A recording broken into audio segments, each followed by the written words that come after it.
Hello and welcome back to our Glass Cannon playthrough, and we're here in Azrai territory once more. Now, obviously we're going to be sticking around here for a little bit of time just to do some additional battles, just to make it so that we get over 3k, 3k. No, I was going to say, no, that actually does not make any sense. Get it together, me. Anyway, point is, we want to get over 300,000, not 3,000, thank you very much, by hopefully getting a relatively beefy mercenary contract. That's the main thing that I'm wanting to do here. Now, what we want to do is we also want to test out the realistic battle AI module, which I have finally downloaded, and this is the first battle that I've done with it installed. So this is going to be improved AI, hopefully, and we're going to see how everything works. I actually have no idea whether... that's a funny thing. I don't think I've used this before. I think I might have used this maybe once before, and I wasn't a huge fan of it, but I believe I also coupled it with the realistic combat module at the same time. And a lot of people say the combat module is not necessarily amazing. You know, people say that it's not particularly, you know, the most wonderful thing ever. Whereas the AI module, on the other hand, that is very, very good. So hopefully I'll be able to make a good go of this. And I was actually hoping that I'd be able to hit a couple of people. Oh, I just hit a horse. Well, that's not going to really help me, is it? Anyway, what is actually happening with all these new little menu options here? Because, as you can see, I suppose it just told me which unit I hit with my ranged attack, and I apparently hit a Mamluk's mount, which is, well, quite frankly, useless. I don't know why I was able to hit that, but yeah, apparently I hit a horse, and that's definitely not going to help us in the least. However, we also have a posture bar. Have you noticed that? Yes, we also have a posture bar down in the bottom right there. Not entirely sure what that is for, but I assume that as we continue to fight, we might very well find out what's happening with it. Alright, here we go. We're getting into range finally. I should actually just speed things up a little bit so that my forces can... Oh, murdered! Oh, that was a bad charge. Ouch. Oh, it's actually pretty cool. It shows you the HP. Oh, that's nice. Yes, it literally shows you the HP of the person that you last hit. Well, that's actually a really nice feature.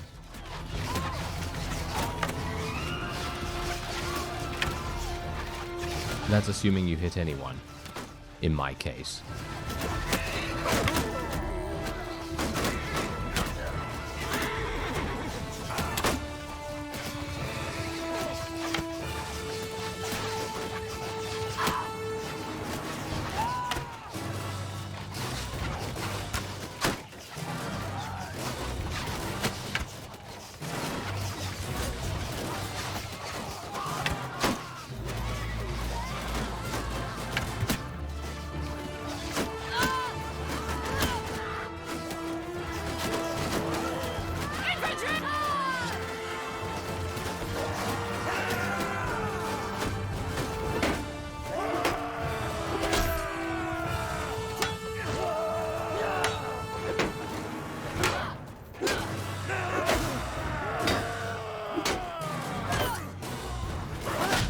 Yeah, there's not much I can do against 4 enemies, unfortunately.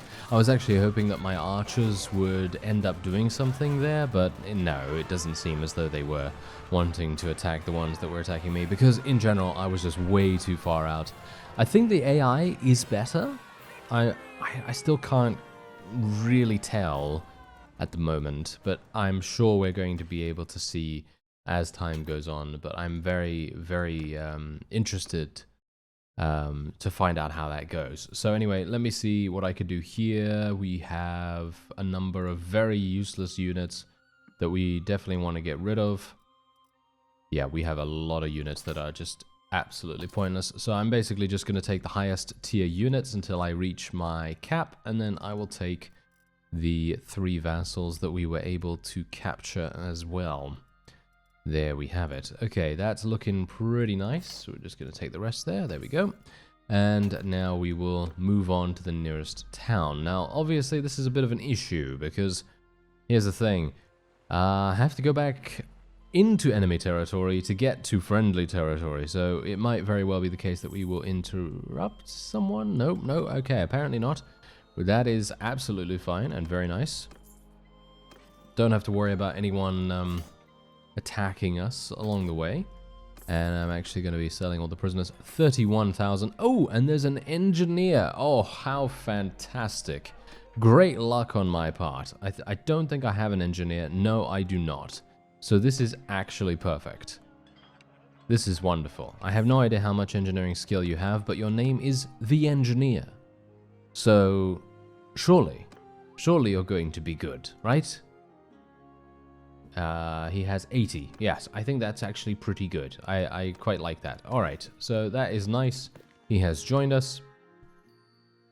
And we are going to change his name slightly. And we're going to obviously change him all the way.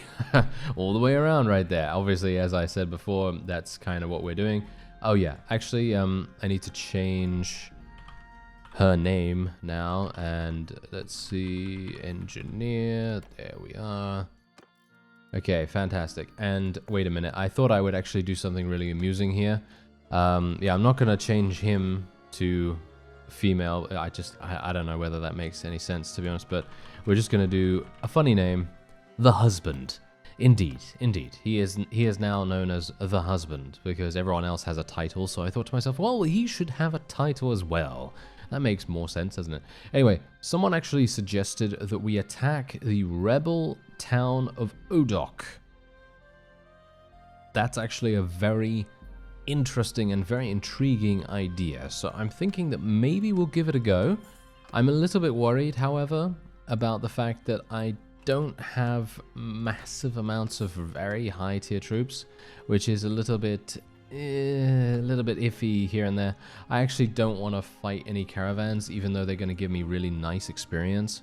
But generally, I want to try and keep as good relations as possible with the various notables in the area and in the game world itself. Because if I were to consistently attack these kinds of units, caravans and villages and all that stuff, eventually everyone would absolutely hate my guts, and I would be very, very hard-pressed to recruit anyone whatsoever in Calradia. And that is obviously not something that we really want to deal with at the moment. This guy, on the other hand, I could probably deal with him, and the only reason why he has such an incredibly inflated combat strength, by the way, is only because he is primarily consisting of cavalry units.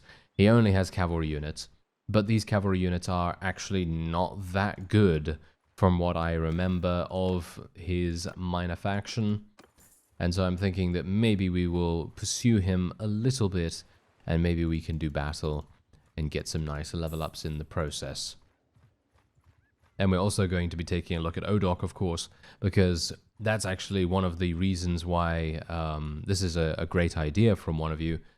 The fact that it's a rebel faction, right? It's a rebel faction. They're not part of any other faction, and as a result, I'm not going to have any repercussions whatsoever if I manage to take it, and, well, that's it. I'm not going to have any problems. So I'm thinking, I'm thinking that might be a good idea, to be honest, and definitely very opportunistic, and that's kind of how we've been playing so far, very opportunistically, making it so that we have the faction that we always want to join, that is going to potentially give us the best possible chance for profit in terms of wars, various conflicts going on and everything. So I think it kind of makes sense that we're playing opportunistically in other regards. Unfortunately, these guys are pretty strong in regards to their cavalry presence, as you can quite clearly tell.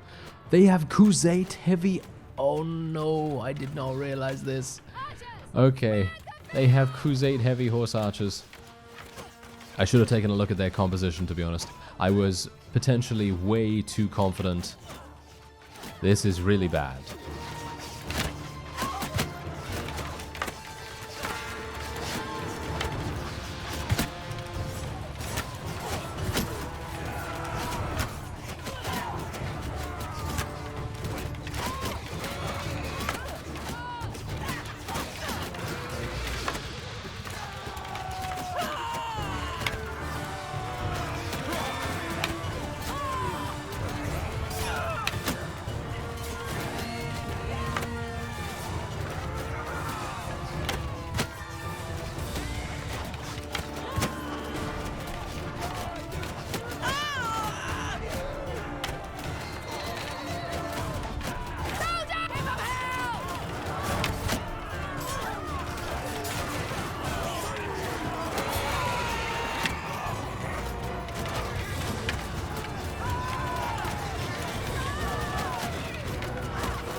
Yeah, I'm not sure whether we're going to win this, to be honest.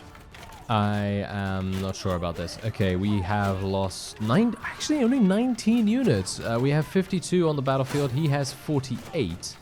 And as I said before, the main reason why he's actually doing really well here is because he has so many cavalry units. Actually, you know what?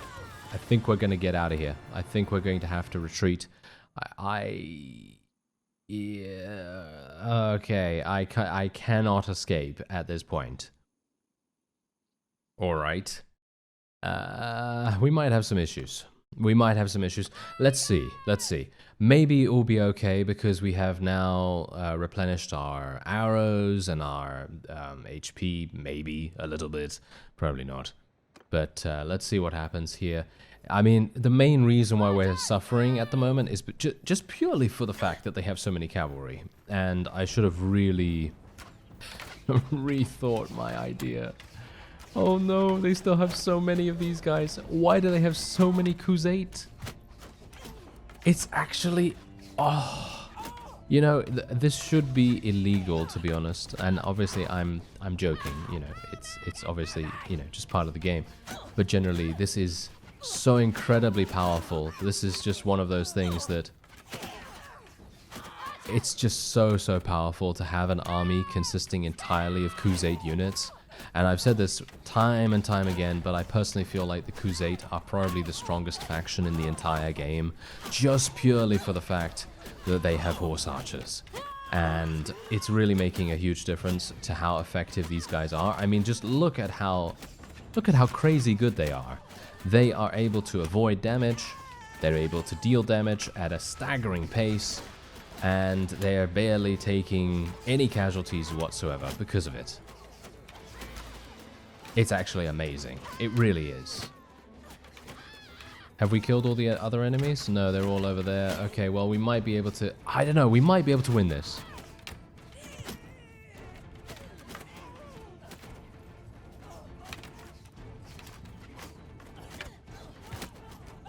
Oh, at least I eliminated one of the Khan's guards. I guess that's good. Ugh. Okay.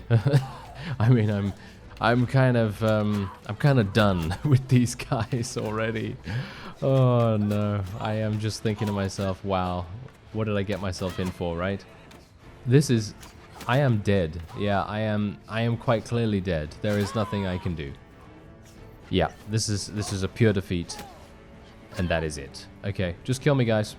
Just kill me. There we go. You know, I gotta say, I actually felt like I'd be able to do this. I actually felt like I would be able to do it, but apparently I will not be able to, and I am now going to get taken prisoner, which is really awful, to be honest. Really, really awful. Oh, it seems like we've made peace. They all got freed, but we didn't, and now I have to pay 27,000.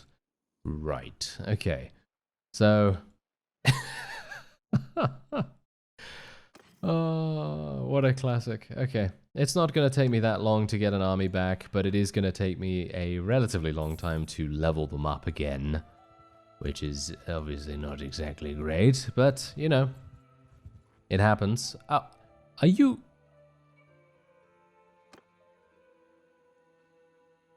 Is this guy actually serious right now? 137.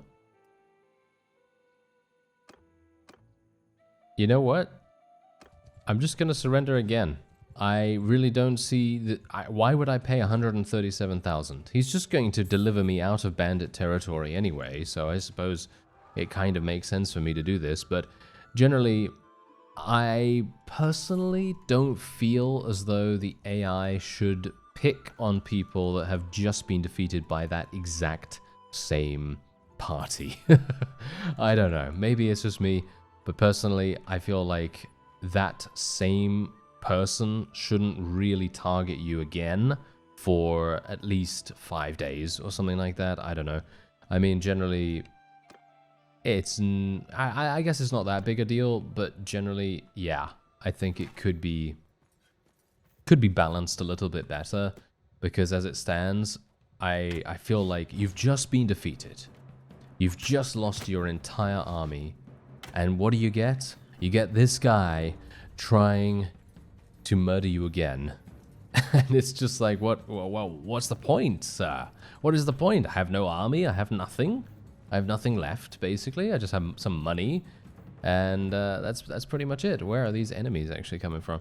Yeah, so anyway, it's going to be pretty, I think, pretty easy for me to get my units back, but it is literally just a case of me... more horse archers. I shouldn't have come into Khuzait territory. They really, you know, they put me on tilt, okay? They really do put me on tilt, because these Khuzait... I don't know what it is, but for some reason, every single time I fight horse archers, and that's the funny thing, it doesn't matter whether it's Warband, it doesn't matter whether it's Bannerlord, they always do something to basically make it extremely difficult to eliminate them, and they're just very proficient. I think that's probably what it is, you know, because fighting a superior opponent is always frustrating for the weaker party, and it's the same. It's kind of like the same thing when you're playing like an online PvP game, and someone is obviously better in that game than you might be. I'm not talking about you specifically, obviously, but you know, better than one might be, and then as a result, you might get frustrated, or you might just think to yourself, well, this is a chance for improvement. If you look at yourself like that, then one might think, oh yes, I will try to improve myself by, you know, I don't know, just practicing or whatever. But the case of these guys, it's literally, oh, it's so frustrating. It really is. And look, I mean, just look at what they look at what they're doing right now. They're making me literally run after them in some of the most... I don't even understand what this gameplay is. What is this gameplay right now? Because I am literally running in circles trying to catch up to them, because here's the thing, they're obviously programmed to stay a certain distance away.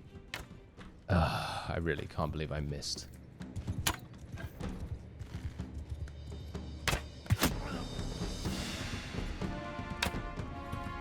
But yeah, they're obviously programmed to stay a certain distance away when they have arrows.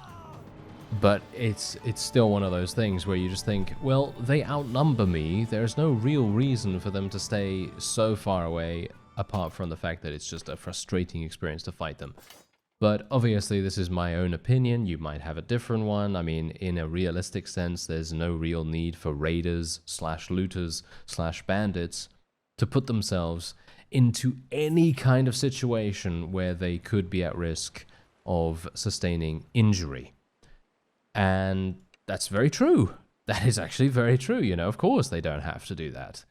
But this is obviously not real life, and generally in the case of a game, I feel like it might be a little better to make it just a little bit less annoying. I don't know.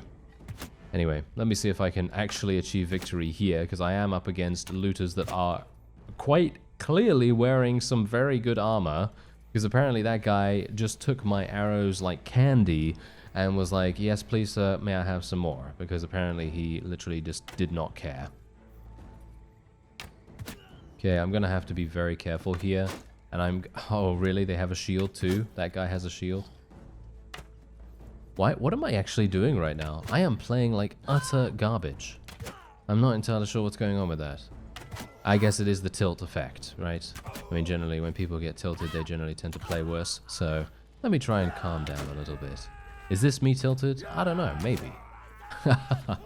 I know. Some people are like, oh yeah, oh you played Dark Souls. Oh, I would have liked to have seen that because you're a very calm person. A lot of people say that to me.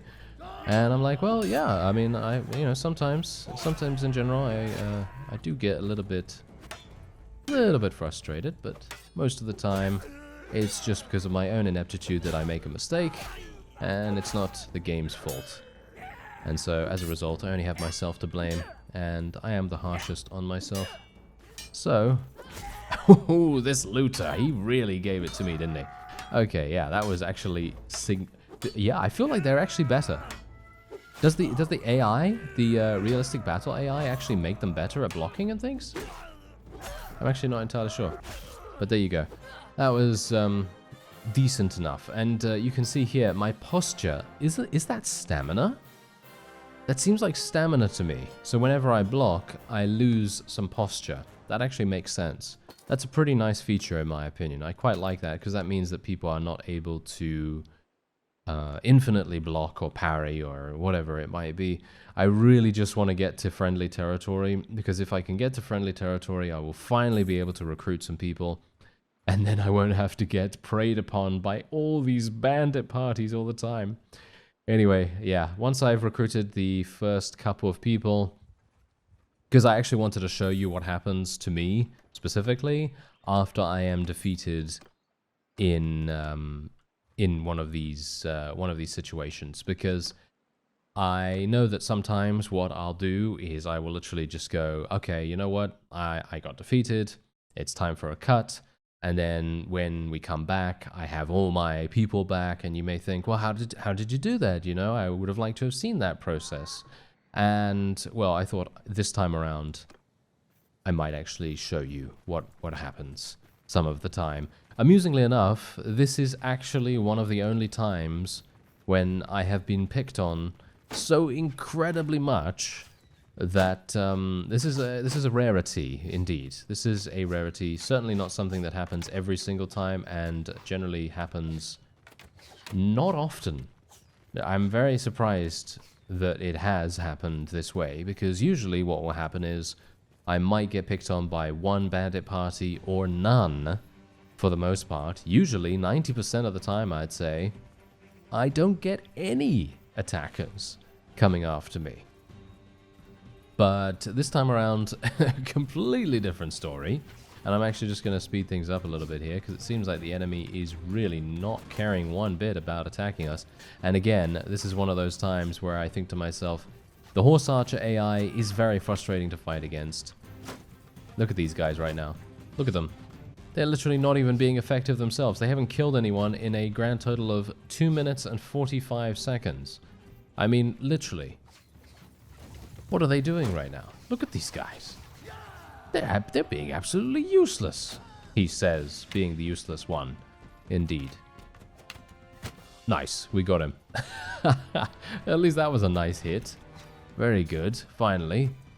They seem to have run out of arrows now. I guess that's the only thing we can really do when fighting against horse archers. Okay, I'm just going to speed things up again. Hopefully we can get these people into melee. There we go. There's another one. Oh, my accuracy, please. My kingdom for some accuracy. I don't have a kingdom yet, though, so probably 0 accuracy. Or negative accuracy, shall we say. Am I really shooting the horse right now? Yes, indeed I am. What is this? What is this episode? I don't know. Oh, I could have sworn that would have been a hit, but okay. We're actually almost at 175 in bows, if you can believe it. I mean, I would not have expected myself to get any skill upgrades whatsoever in this time. And yeah, okay, so finally we might be able to get to Danustica, and then I might be able to recruit some actual, you know, decent-ish, really, just 2. Just 2. Right. Classic.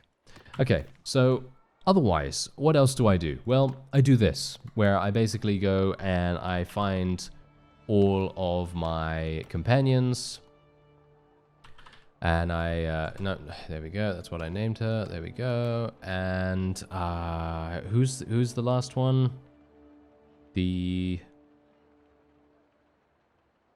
Oh no, I have forgotten. Okay, wait, clans, Beartil, there we go. Okay, the surgeon, of course. Fantastic. There we go. Alright, so we're just going to wait here for some time until the messengers have been sent out relatively. There we go. Now we get to speak to all our people. And I can basically say, something I'd like to discuss, join my party, and there you go. And that's fantastic. And there's actually, I think, someone here. Wasn't there someone here that I could speak to? No, apparently not. Okay, well, let's just continue waiting. There we go. And then we have Jema here, join my party, and so on and so forth. So basically, that is what I do to get my companions back. And then what I'm also going to do is recruit from the Danustica here and recruit from the various other areas in the Southern Empire and the various other villages that I have decent relations with. And that's the funny thing. That's the reason why I will generally not attack caravans if I can help it. Because if I am going to attack a caravan, it's 100% going to be a case of, well, I'm probably going to then have difficulties replenishing my army. And even so, right now, I am still having not a massive amount of difficulties, but generally, I should, in my opinion, have more units available here. But it's okay. It's not that big a deal. We haven't spent a huge amount of time in Southern Empire territory as it is, so it is kind of understandable in the grand scheme of things. Anyway, I'm going to continue to get these people to join us. Join my party. There we go. And we have another one. There we are. And this is obviously part of the diplomacy mod, by the way. Sending out the messengers is part of the diplomacy mod, and I'd highly recommend installing that if you would like to have the same thing available to you. It is just so incredibly useful, and we are going to be assigning all our people once again. There we are. They're all assigned, and now we can continue to recruit people from here. And once I have a suitable amount of units, and I'm talking about probably 30 to 40, I'm going to start moving out into the world and recruiting some more people. So that's generally how I tend to get my army back. It's not that difficult, it just takes a little bit of extra time, and it's kind of annoying sometimes when you have to fight a huge amount of horse archers. Yes, indeed. Anyway, that's going to be it for this episode. I thank you very much for watching. Next time we're going to create our own faction, and I'll see you next time.